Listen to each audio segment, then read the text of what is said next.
as well. And just also to say that we're not going to record the breakout rooms that we'll do later in the session as well. So it'll just be this main part of the session. Okay, so hi everyone, my name is Bethany, and just a couple of other housekeeping things to do with the session. So we're going to be using the reactions function a bit later on. So just in the bottom panel that you all know for putting up your hand, that's how we'll be doing it. You can also send comments and questions in the chat throughout, and we're kind of gathering them together to ask at a particular moment. And if there's anything else, you can follow up with us afterwards.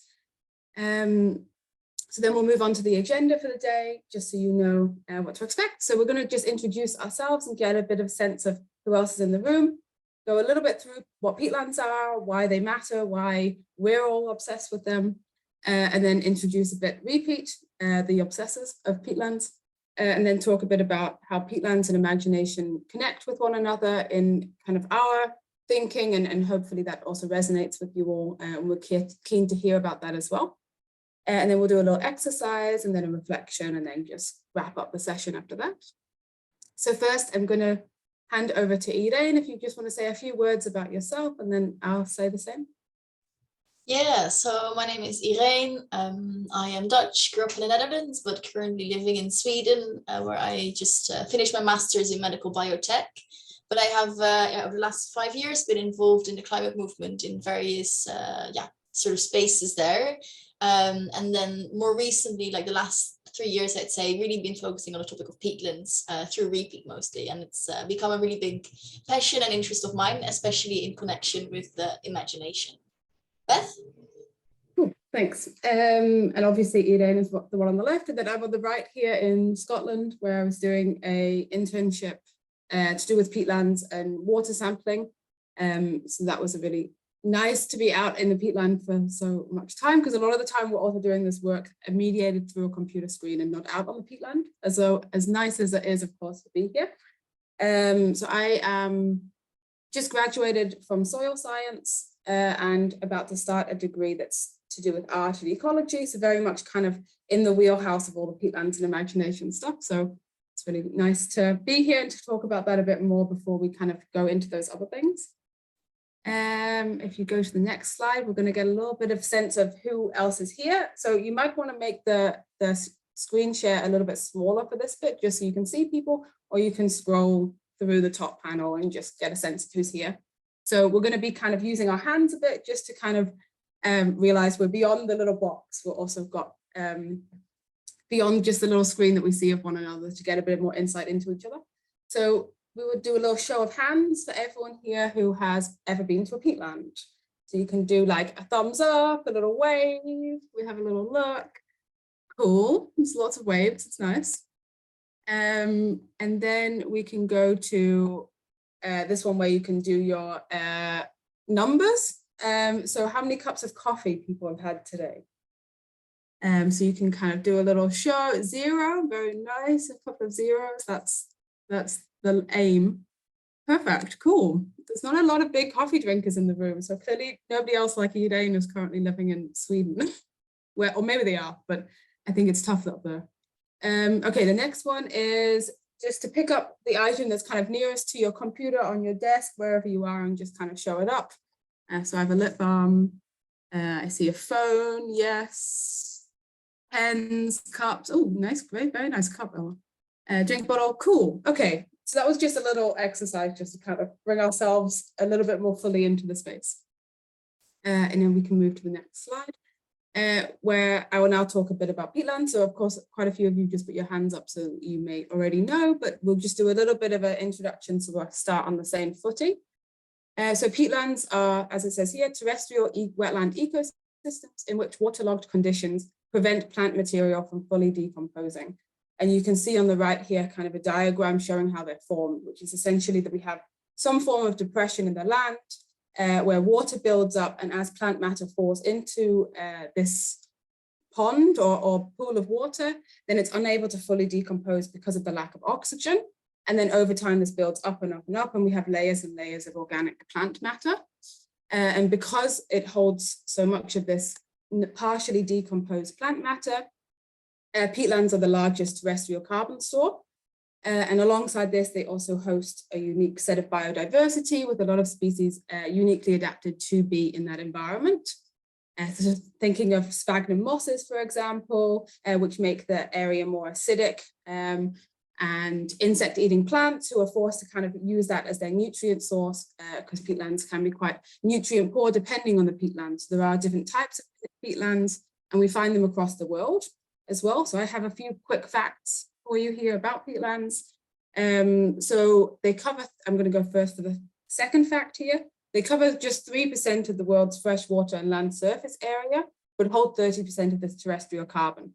So they are found in many countries across the world. Most countries have some presence of peatlands, some more than others if we think of Ireland or the Netherlands, for example, where presence of peatland has been a lot richer.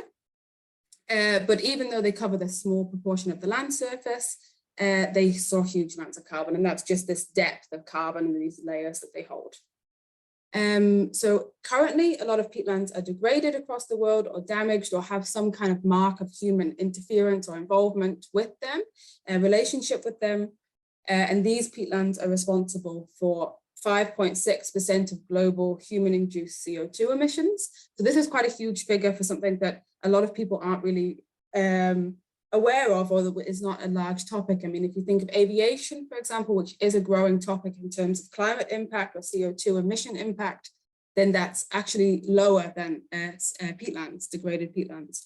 So it's quite a big, plays a big role, has a big impact essentially. And that's why one of the things that is so important as we kind of go into a world of increasing climate impact is re-wetting, restoring, maintaining, caring for peatlands. In Europe, it's 25% of Europe's peatlands that are degraded, with that 50% in the EU as well. So it's also a very topical topic if we're talking about Europe and the UK as well.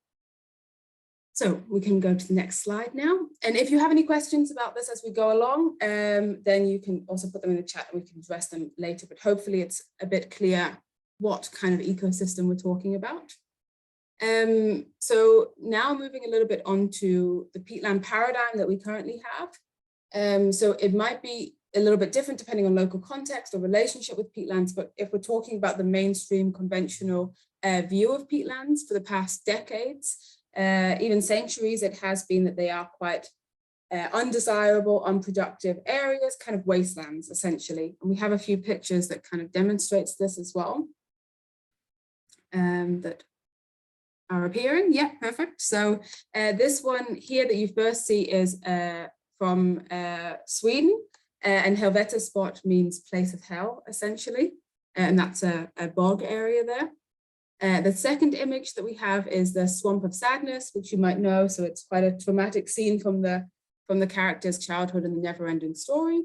And then finally, we have the Dead Marshes from The Lord of the Rings, which some of you may know as well. So these are some of the examples in the literature where peatlands are kind of shown as wastelands, as treacherous places and dangerous places, but I suppose also as places that kind of add atmosphere, and they have this kind of uncanny character to them as well, which lends itself to the narrative in these stories often as well. So now if we kind of show, without disputing kind of that essence that peatlands may have, we can show some more different images of peatlands as well, just to kind of flip that narrative a little bit. So here we have the curlew, which is somewhat of an elegant bird, I suppose, a very peatland bird. This is one that's taken from a satellite. So here you really see the intricacies of the peatland as well. And this is often what we're talking about in RE-PEAT and just in the peatland world in general, is kind of peatlands are quite difficult to truly appreciate on like a human level. And if you're kind of really far out, you see this wonderful picture that we have on the left. And then if you go into macro photography, for example, you see a whole world of moss, for example, and it opens up these really different views depending on the scale that you're seeing the peatland at. And then I think we have a couple more images here as well. And so some of these are not to kind of present situations where like these peatlands are perfectly intact and everything like that. It's kind of just to demonstrate the beauty of the peatlands and kind of introduce a new form or way of seeing peatlands, as well as the literature images we showed before. So moving on to RE-PEAT, which is the organization or collective that Irene and I are part of. So we kind of recognized at some point this gap in terms of people's knowledge, first of all, about peatlands and their importance, and then appreciation of those peatlands as well. And that was within ourselves, as well as environmental students or active in environmental circles, for example, that we really knew very little about peatlands. And we thought, okay, there's a real gap in people talking about this and connecting it to other social or climate issues as well. So we're a youth-led collective trying to shift this peatland paradigm and introduce these new stories, reimagine or imagine how peatlands can be, what they have been, and what our relationship with them is. So we try and operate in a space of bridging creativity with science, science communication, community organizing, youth advocacy as well, and really trying to draw peatlands, these connections between peatlands and other issues that we're maybe facing. And that's where imagination comes in, which I'll say in a second. So yeah, our vision statement there, which we have, is we envision an interconnected world in which all peatland creatures and communities are supported culturally and ecologically. And one of the ways that we try and do that is then through our imagination work. So Irene, you could go on to the next one. So I have these slides just to kind of ground ourselves a little bit in imagination, but I think that maybe it's somewhat like preaching to the choir here as well, because I think you're all very much engaged in thinking about the power of imagination. But just to kind of pick out a few of these quotes that we have here. So a way of seeing, sensing, thinking, and dreaming that creates the conditions for material interventions in and political sensibilities of the world. So kind of more academic side of thinking or phrasing it, the ability to see things as if they could be otherwise, a tool for decolonization, and a transformative practice. So we see here a lot of terms of it being like a tool, a technique, a method of reimagine, of re-seeing, re-being with the world, and building these new relationships and building this future. So we can go to the next slide now. So as we were thinking more about peatlands and thinking about this context of peatlands being positioned as a wasteland, as unproductive and things, thinking, well, how can we change this narrative and give peatlands really kind of their due diligence and kind of appreciation and everything like this. We started thinking about imagination and building new narratives around peatlands and uncovering new story or old stories, new stories. So we started thinking of imagination as this tool that we could use. So here, as a method for socio-ecological change making for peatlands. And as we were doing that, it also occurred to us very strongly that actually peatlands themselves are an excellent place for us to be developing our imagination, practicing these muscles, experimenting with different ways of seeing and being with the world. And so then peatlands being a space for, yeah, as it says here, practicing and a site for application of peatlands. So if you see in this loop here, we have peatlands and imagination both connecting towards one another, with imagination going towards peatlands, helping us kind of build different value systems. For example, think about socio-ecological entanglement, human nature dichotomies, all of these kind of issues that we're facing broader than just peatlands, but that imagination can assist us with. And then peatlands going towards imagination, thinking about these aspects and characterizations and essences of peatlands that can help further our imagination practices. So things like non-binary thinking, peatlands being this kind of liminal in-between space. Also how we relate to life and death, for example, with peatlands being kind of formed by and having a very essence of death through the partially preserved organic matter. And deep time as well, just in the time that peatlands operate on is, you know, far longer and far more expansive than maybe the time that we're used to thinking in. So how can we bring those things that peatlands teach to us into imagination as a way of furthering our practices? So I'm just going to go into a little bit of examples of why we think peatlands are this site and this place for experimentation with imagination. So the first one here is, I'll do the boundaries first, I think. So first of all, as RE-PEAT, we've chosen peatlands. Well, first we chose peatlands and then through that imagination. So that's our site for imagination as well.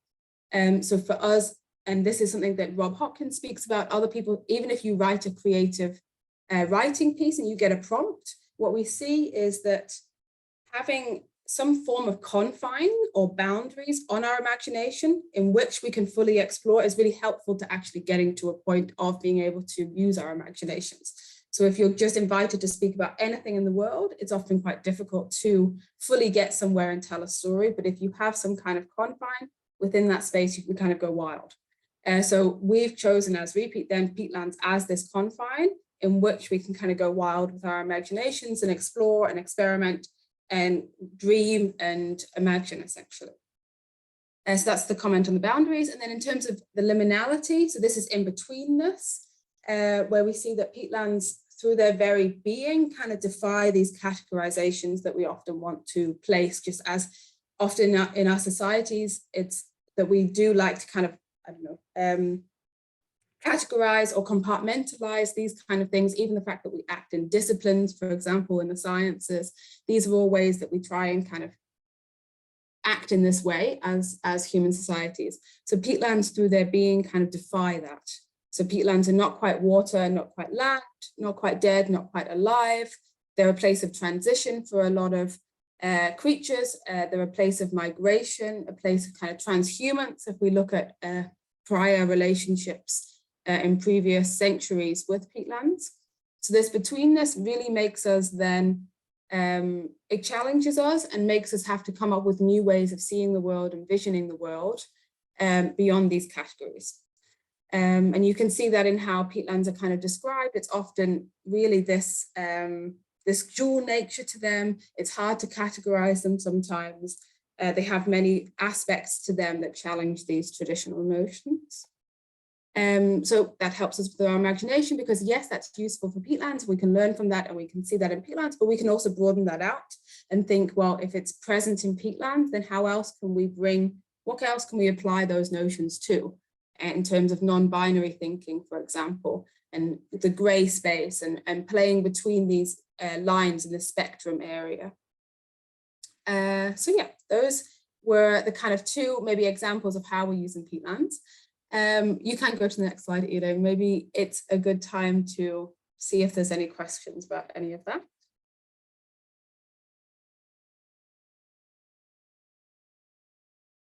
And if you do have a question, just stick it in the chat. I think that's, oh no, Mark, you've got your hand up. Go for it.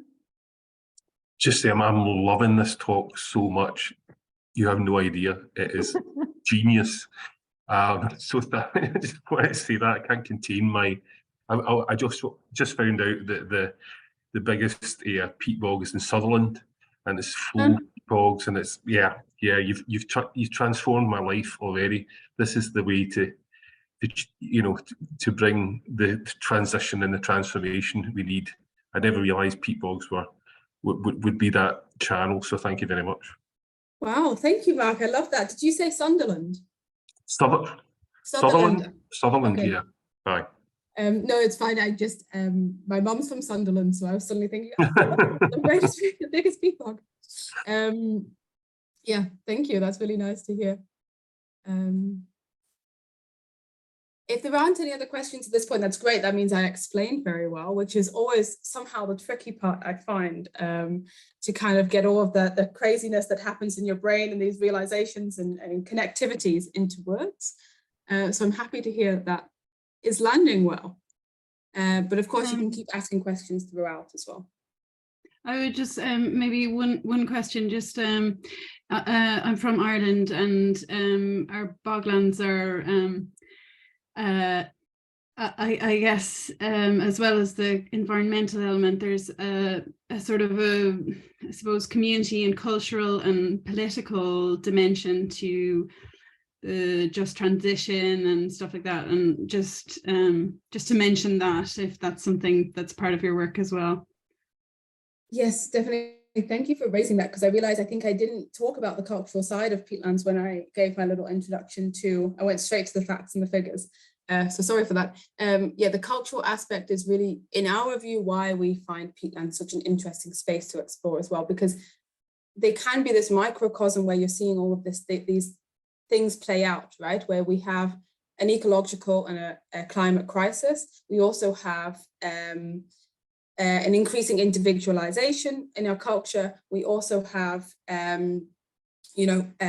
profit and those kind of margins being emphasized over community building and this kind of thing. And we see all of that play out with peatlands, which makes it this really key place to explore these topics and kind of be able to look at it there and then kind of zoom out a little bit as well. And maybe just to give an example as well, just for some other people as well, what we're trying to do now is also think about how we can connect peatlands to social issues that don't immediately seem like they connect to peatlands at all. So I'm thinking here like housing, for example, where in Manchester, for example, at the moment, there's a housing development proposed for a peatland.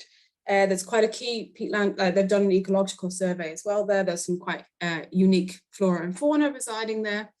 And you see it also in the fens as well. But what you also see is there is a housing crisis, but you also see that the housing that's being proposed to be built in these places is largely higher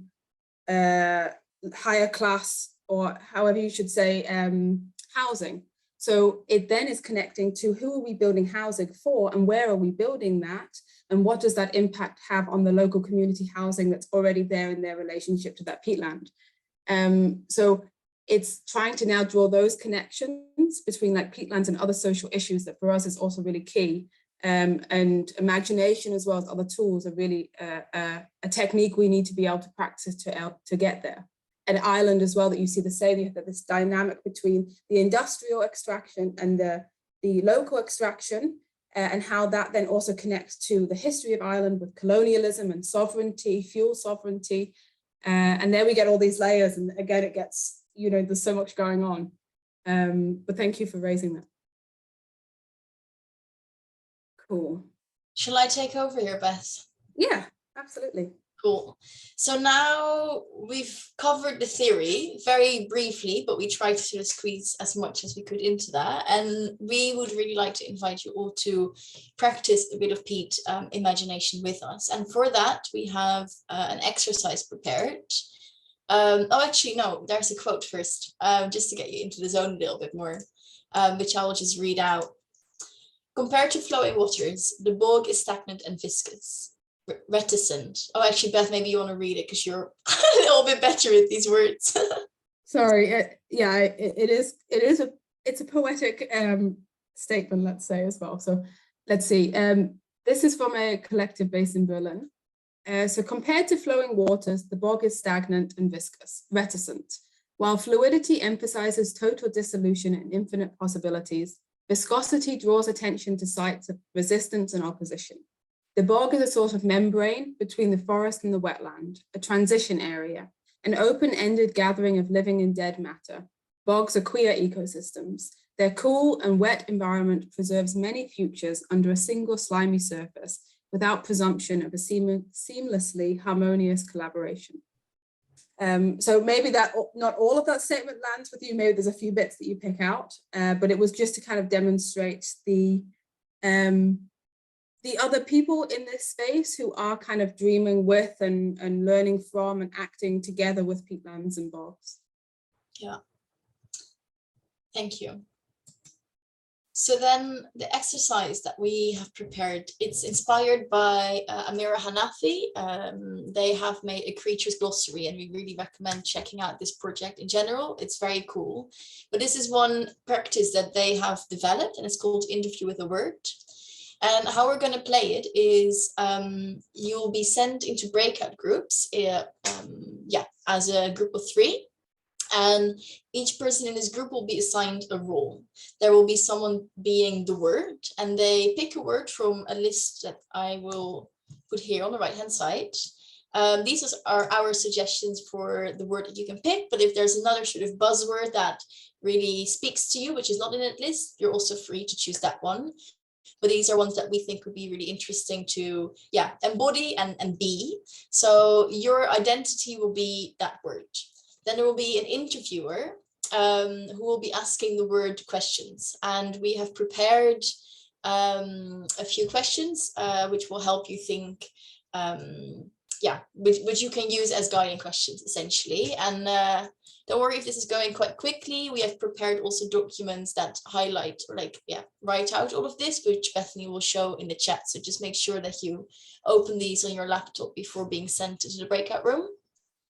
So the interviewer is asking the questions, and then the note taker is writing down who the word is, basically, and then for each question also the answers. And there is a document in which you can just like find your slot and put your notes there, so we can collect them all in one place. And we will play 3 rounds of this, so that everyone in each breakout room has the opportunity to be the word, the interviewer, and the note taker. And then we will all come back together for some reflection around that. And I will be sending out announcements into the breakout rooms about when is good to switch roles. So I hope that this is clear from what I explained. As I said, there's a document that explains it as well, which you can refer to if you're confused. But we hope that you have a really nice time playing. And I can't see the chat right now, so I'm just hoping that it's all clear. Do you think, Beth, it's fine to just send them into the breakouts? Yeah, I think it's fine. I see that there was somebody who just sent me a message, Hannah, that I forwarded on to you, who can't join the breakout room, just so you see that. Yeah. But they're happy to wait in the waiting room. And otherwise, if there is a question, you can maybe quickly ask it now, and otherwise kind of go with what comes. Cool. And Sure. we might, Bethany and I might come in just to sort of hear the conversation, but we won't participate. So don't be shocked when there's like a 4th person joining your space. And Hannah, if you want to send the people into the rooms, that would be great. Yeah. So obviously we don't have exactly divided by 3. So you might be in a pair. Is that all right, Irene? Or would you I rather would people say in 4s? Make a group of 4 then, and then people will only get to do 2 of the 3 roles, but then we have like notes for everything as well. Okay. I think this is right. I think this is right. Let's see. Cool. And I mean, otherwise it's fine as well. Okay. Cool, thank you. Then enjoy being words.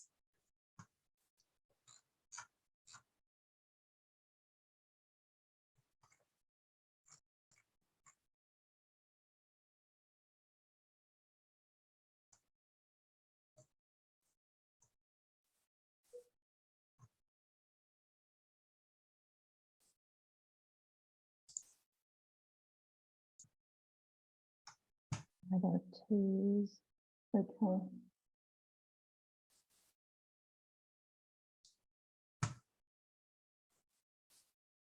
Yeah, maybe the people in that are by themselves can be redirected somehow. Yeah, I'm trying to do that. Maybe there's some ghost Zoomers.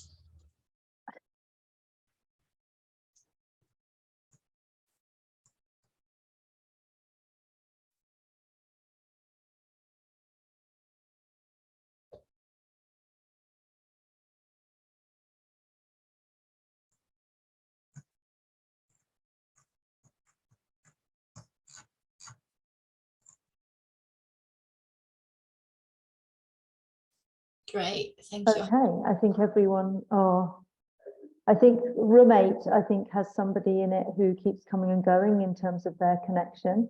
Ah, I see. So I could join the room with 2 to room 8. So they keep coming, Soriel keeps coming and going. So I've also got room 1 has only got 2 people in. Yeah, So it's fine, I think. If there are only 2, then they will just do it together. yeah, okay, fine. Cool, thank you.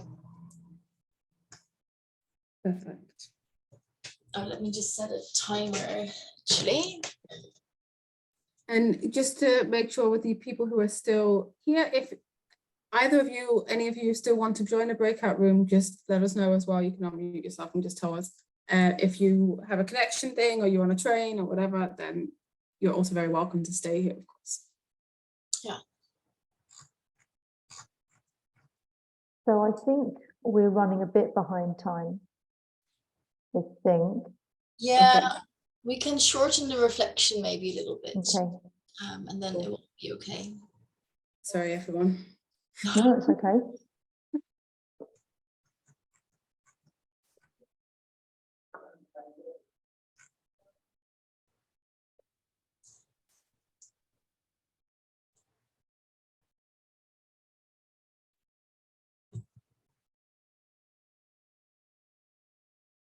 I'm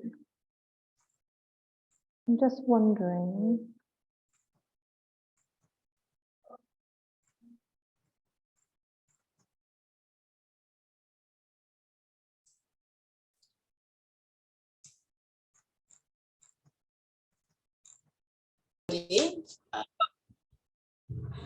I hope you had nice interviews and a good experience being a word. I listened into a few of the conversations and sounded really, really heartwarming. Also like sort of mind tickling in a way. I always really like this exercise. So we have a few different reflections in mind. Maybe the people that are not on mute right now could mute themselves because there's a bit of background noise. Thank you. I'm just wondering, is there anyone here who chose the word value and is happy to speak on their experience? Maybe you can just raise your hand if that was the case for you.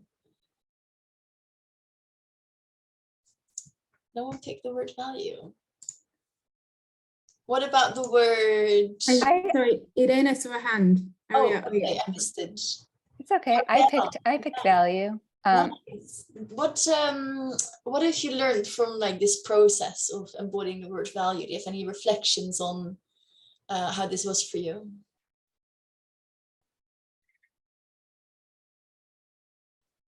I liked that it brought into the material world or through shared language what's often invisible or unseen. So there was a lot of talking about misunderstanding and the current reality juxtaposed to what's possible, and creating new stories and narratives about, what could be. Yeah, lovely. Anyone with the word conservation, perhaps?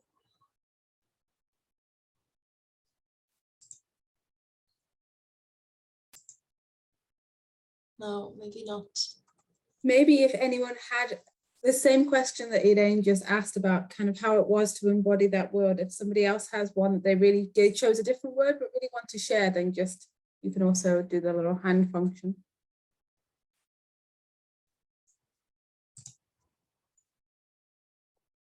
You can also put it in the chat, some shy people.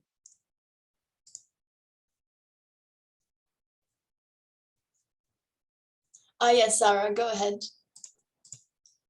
I don't know if this is exactly the reflection you were looking for, but just to say, an idea was coming to me at the end of that after embodying soil and thinking it could be fun as a development of that activity to have like a panel discussion and have, you know, 3 people or several people each embodying the different words, and then have someone who's asking the questions and bringing in the different perspectives, or almost a conversation between them as well. That could be really fun.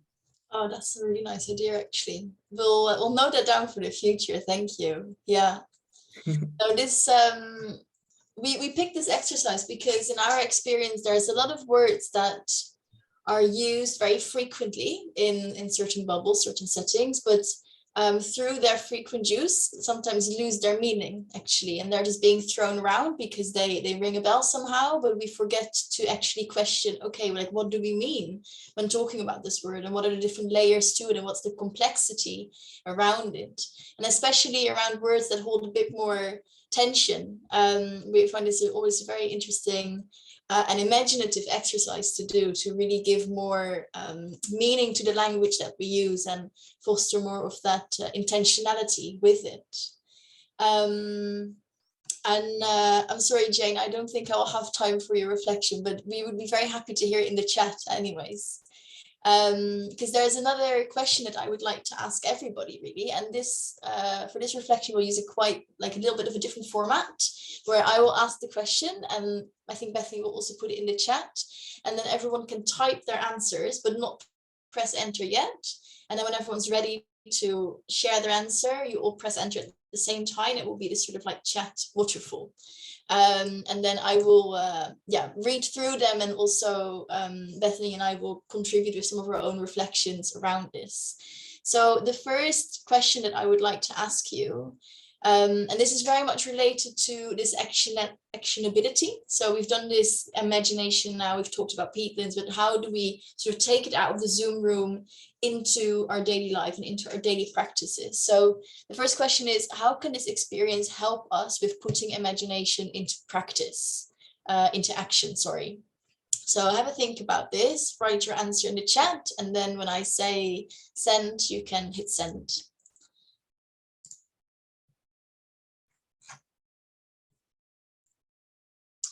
When you feel like your answer is ready, maybe you can just give me like a little thumbs up, and then I can see this as well.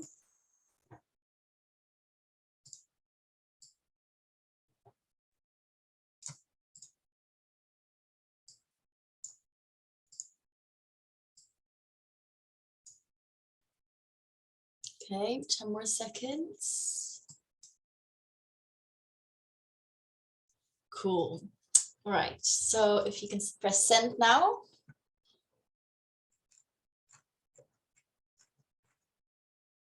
It genuinely got like a shock. Like whoosh.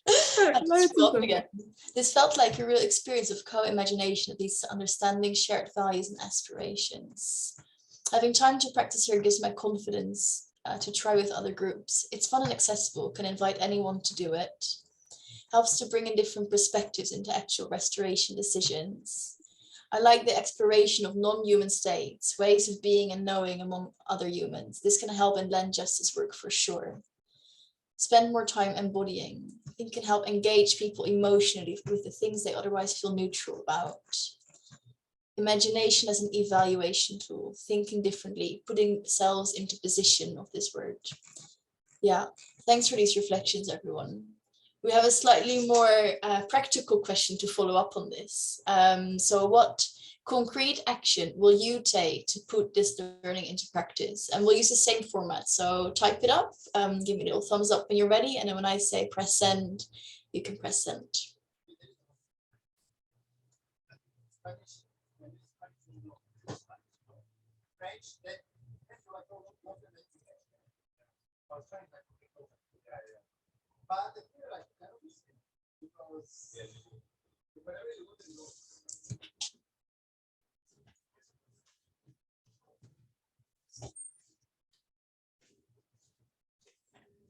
Okay, 10 more seconds.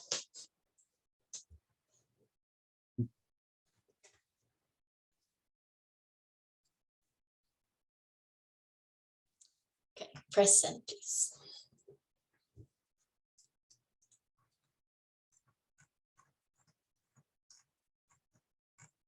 I just saw one that said spend more time with moss that flew by me, which is very nice. Just have to scroll a little bit here. Bringing deeper awareness to our language, share with others, spend more time with moss. Yeah, I'll try this out again and learn more about how it works.